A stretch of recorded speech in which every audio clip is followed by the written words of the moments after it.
What's up YouTube? Welcome back to the Wallet Monkey channel where we give you all the credit intel you need to grow your wallet. Today we're going to talk about Equifax.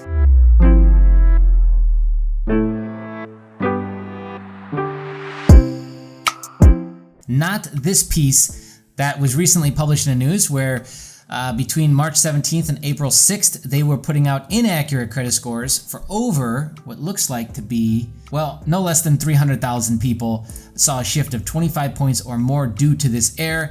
Apparently there is a lawsuit of some sort happening right now. As you can see, class action lawsuit being filed against Equifax in U.S. District Court of North Georgia, according to some reports. I don't want to talk about that. Now that you already got filled in on that, I want to talk about something a little bit more interesting.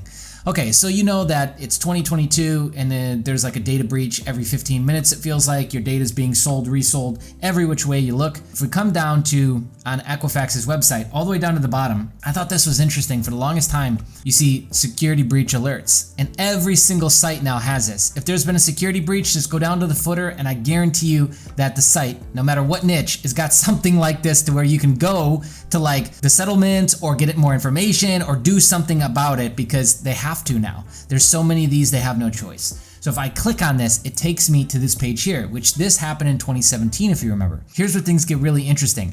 If I follow this link here and go through, I can search for eligibility of a few different things. Most importantly, that I can get documentation that states that there was some sort of fraud or identity theft that occurred on my account, and I can use that as a means of validation, if I were so to choose, on different derogatories, closed accounts, baddies on my credit profile. I don't know if this is like common sense or if there's like a, aha moment and a big light bulb just popped off in your brain, but you can use things like this to your advantage, and that's exactly how you would do it. You could do this with any credit bureau that has had a security breach of some sort that's been proven and they've admitted it. And then there's some sort of like means to search, because you have to be able to prove that you were negatively affected. And yes, my friends, like I said, this can be used as validation to get things removed off your credit report. If you like that, comment below, thumbs it up. If you got something else or something that I missed, I'd love to hear from you in the comments section as well.